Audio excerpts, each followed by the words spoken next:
অনেক বছর আগের কথা। আমি ছিলাম তখন ছোট। আমি গিয়েছিলাম মামার বাড়ি।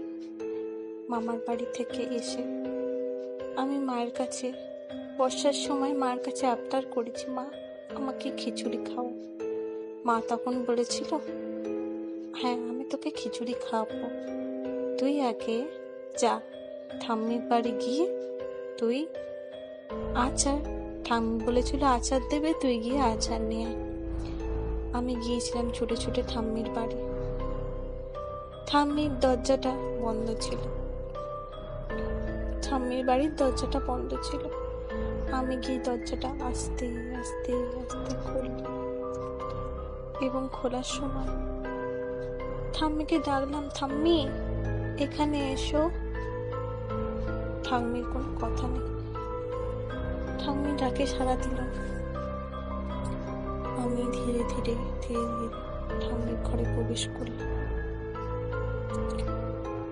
দেখলাম ঠাম্মি ঘরেতে নেই। আমি আস্তে আস্তে সিঁড়ির কোণায় দাঁড়িয়ে উঁকি মারতে লাগলাম, যদি ঠাম্মি থেকে দেখতে পাই।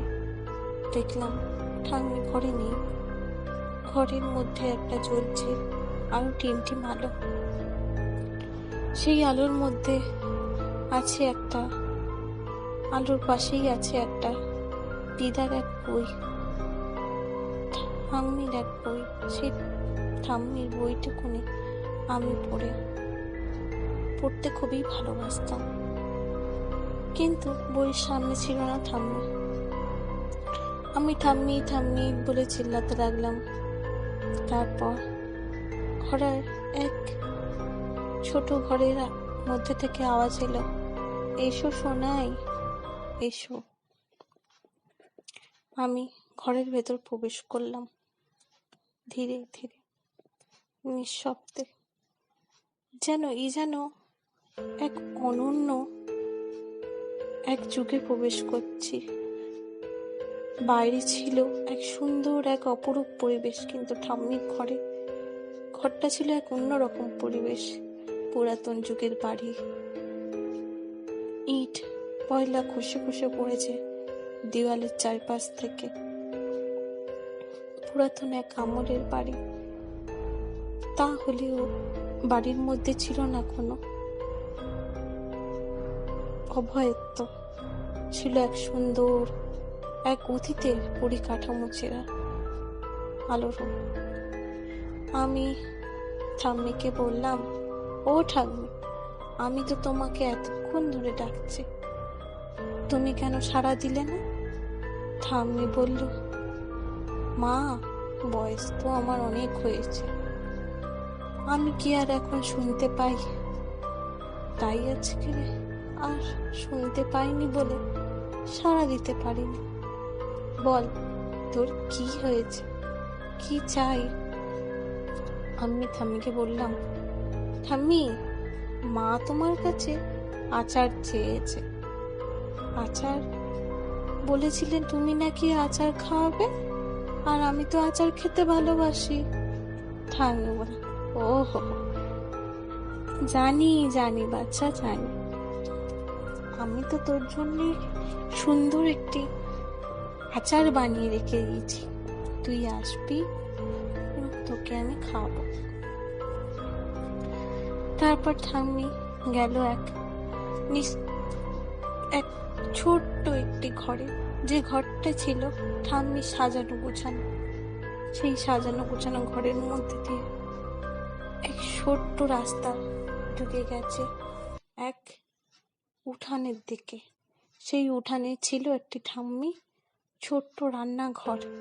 রান্নাঘরে ছিল উনুন, ছিল নানা রকমের মশলার কৌটো, হাঁড়ি, খুন্তি, রান্না করতে যা লাগে সমস্ত কিছুই ছিল। ঠাম্মি সেখান থেকে হেঁটে হেঁটে গিয়ে ধীরে ধীরে ছোট ছোট গতিতে গিয়ে ওই রান্নাঘরে প্রবেশ করলো এবং আনলো একটা কাচের বয়মে আমে ভরা কাঁচের বয়মটি এনে আমার হাতে দিলে বলল, বাছা এই আমটি আমি তোর জন্য কষ্ট করে বানিয়েছি, তুই খেয়েছিস, খাবি বলে আমি আজকের এই আমের আচারটি বানিয়েছি। ঠাম্মিকে বললাম, ঠাম্মি ঠিক আছে, আমি এটা নিয়ে যাব, কিন্তু আমাকে এর জন্য আর একটা বানিয়ে দিতে হবে। ঠাম্মি হাসলো, হ্যাঁ রে বাচ্চা, আমি তোর জন্য একটা কেন অনেক কটা বানিয়ে রাখবো। আর শোনাই, তুই আসবি তো কালকেরে?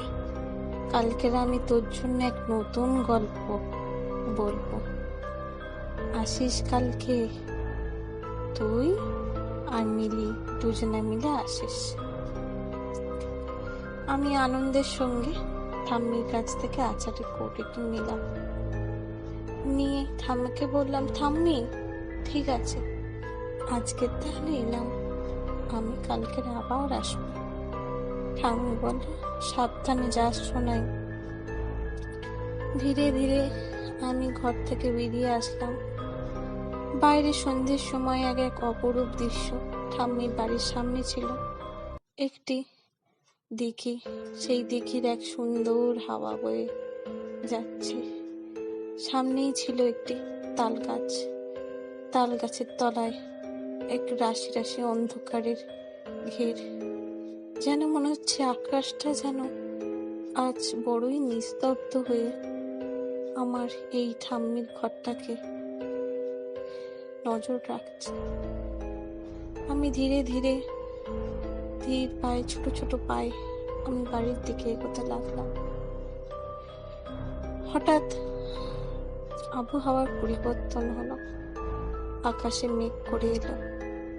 এইবার বোধহয় বৃষ্টি আসবে। বৃষ্টি নামতে লাগলো ঝিরিঝিরি ফোঁটায় আমার গায়ে। সেই বৃষ্টির ফোঁটা পড়তে লাগলো। সামনে একটি বড় কচু পাতা দেখতে পেয়ে কচু পাতাটি কেটে আমি ছাতার মতো করে মাথায় নিয়ে দৌড়াতে লাগলাম বাড়ির দিকে। দৌড়ে দৌড়ে বাড়িতে গিয়ে মাকে বললাম, মা বাইরে খুব বৃষ্টি হচ্ছে, এই দেখো মা, ঠাম্মি আমাকে আচার দিয়েছে। মা বলল, বাহ সোনাই এনেছিস, রেখে দে এখানে। সেই রাতে আমি আর মা শুয়ে পড়লাম, ঘুমালাম। সকালে উঠলাম, উঠে আমি আমার মাকে বললাম, মা ঠাম্মি না আমাকে আজকে যেতে বলেছে। মা বলল, কেন? আমি বললাম, মা ঠাম্মি বলেছে আজকে আমাকে একটা সুন্দর গল্প শোনাবে। আচ্ছা যাবি তুই, কিন্তু তাড়াতাড়ি বাড়ি আসবে। আমি বললাম, ঠিক আছে মা। আমি দৌড়ে দৌড়ে গেলাম ঠাম্মির বাড়ি। ঠাম্মির বাড়ি গিয়ে বলে, ও ঠাম্মি, ঠাম্মি, ঠাম্মি বলে অনেকবার ডাকলো। ঠাম্মি আজও সাড়া দিল না। দরজাটা নিজেই খুললাম, খুলে ভেতরে গেলাম। ভেতরে গিয়ে দেখলাম ঠাম্মি শুয়ে আছে। দেওয়ালের একদিকে ফিরে ঠাম্মি মাথা ওদিক করে ফিরে। আমি বললাম, ও ঠাম্মি তুমি আমাকে গল্প শোনাবে না? ঠাম্মি কোনো জবাব দিল না। আমি আবার বললাম, ও ঠাম্মি তুমি ঘুমাচ্ছ? উঠে পড়ো, আমি এসেছি। ঠাম্মি আবারও কোনো জবাব দিল না। ধীরে ধীরে ঘরের মধ্যে গিয়ে ঠাম্মির গায়ে হাত দিয়ে ঠাম্মিকে নাড়ালাম। বলা, ও ঠাম্মি ওঠো, উঠে পড়ো, আমি এসে গিয়েছি, আমি গল্প শুনব। না, এবারেও আর সাড়া দিল না। হঠাৎ আমার গায়ে এক শিহরণ জেগে উঠল। আমি বুঝতে পারলাম কি হয়েছে। ঠাম্মির মুখের দিকে তাকিয়ে দেখলাম ঠাম্মি যেন এক অনন্তকালের মতো ঘুমিয়ে আছে। আমি ঠাম্মিকে অনেকবার বললাম, ঠাম্মি ওঠো, ওঠো ঠাম্মি, আমি এসে গিয়েছি। ঠাম্মি এবারও আর জবাব দিল না। এবার আমার চোখ দিয়ে ধীরে ধীরে চোখের জল পড়তে লাগলো। ঠাম্মি, আমি এসেছি তোমার জন্য গল্প শুনতে। ঠাম্মি, তুমি আমার গল্প শোনাবে না?